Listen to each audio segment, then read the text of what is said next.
Wind moves first here, long before footsteps, sweeping across the Altai as if trying to remember the shape of the world. The mountains rise in rough layers, older than most continents, carved by glaciers that still whisper through the valleys. Light falls differently in this place.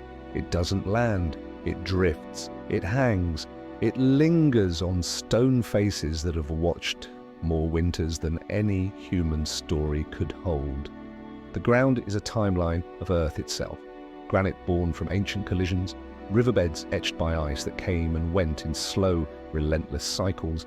Every ridge looks like the edge of a myth. Every shadow feels like a doorway into another era.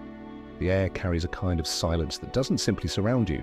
It presses into you as if the land insists that noise is a modern mistake. In summer, the steppe glows with a golden haze that runs straight into icy peaks. Two worlds touching, neither surrendering. The contrast feels impossible. Warm grasslands humming with life, ending abruptly at walls of frozen stone. Snow leopards track those borders, moving like ghosts across cliffs where falling isn't a danger but a constant companion. Their paws barely break the surface of the snow, their breath vanishes before it becomes visible. They belong to a colder rhythm. Below them, the valleys stretch for miles without a single road.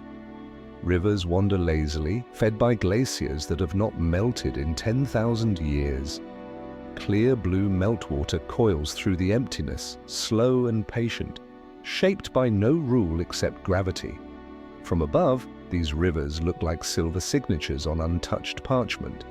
No straight lines, no corrections, just nature writing in its own wild script. Storms arrive without warning, rolling over the high passes with a weight that feels almost sentient. One moment sunlight paints the mountains gold, the next clouds swallow the peaks and drop the temperature in minutes. Wind claws at the ridges, sculpting snow into shapes that never last more than an afternoon. The entire landscape shifts moods the way a fire shifts sparks. Fast, unpredictable, breathtaking. Some slopes hide forests of larch, trees that turn molten orange before winter strips them bare. They stand rooted in soil older than human memory, rooted in stories carved into nearby stones by ancient hands. Petroglyphs thousands of years old lie scattered across the valleys. They show animals long gone, hunters long forgotten, and the unmistakable truth that humans once traveled through this wilderness with nothing but courage and a sense of direction written in the stars. Their marks feel fragile compared to the mountains, yet powerful enough to outlast entire civilizations. Night here drops like a curtain. Temperature plunges, the sky comes alive. Stars burn sharper in the Altai than almost anywhere else. The Milky Way drapes across the darkness like a frozen river of light.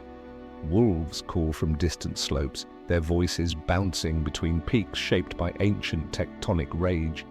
It's a reminder that this world keeps its own time. Everything breathes slower, everything feels earned. By morning, frost paints the grass in silver and the mountains reveal themselves again with that strange mixture of brutality and calm.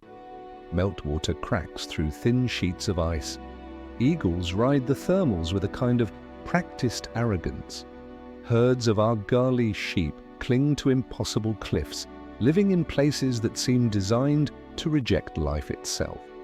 Yet they survive because the land forces them to adapt to its extremes, not the other way around. The deeper you look, the more the Altai becomes a paradox.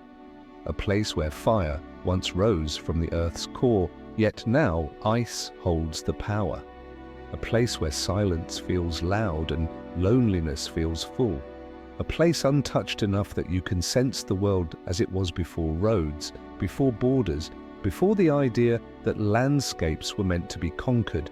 The wind circles back, moving across the peaks like a final signature. Light stretches over the horizon, turning the mountains into silhouettes of something ancient and patient. And as the day begins again, the Altai feels less like a location and more like a reminder that there are still corners of this planet where time slows, where nature speaks without interruption, and where the earth shows its oldest face to anyone willing to stand still long enough to see it.